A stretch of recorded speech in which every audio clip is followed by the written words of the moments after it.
Hello everyone, welcome to Centerspace's Maintenance in a Minute. Today we are going to show you how to test and reset your GFCI outlets. If your kitchen or bathroom outlets are not working, follow this quick tutorial for help.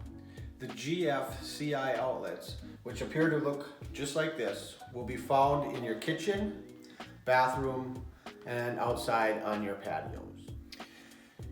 To check or test your GFCI outlet, you either press the test button on the bottom, which will trip it. The plug-in is not functional now. It'll also indicate with a red light alongside of it to indicate which outlet has tripped. To reset it, you press the top button all the way in so the light goes out and the plug-in is functional again.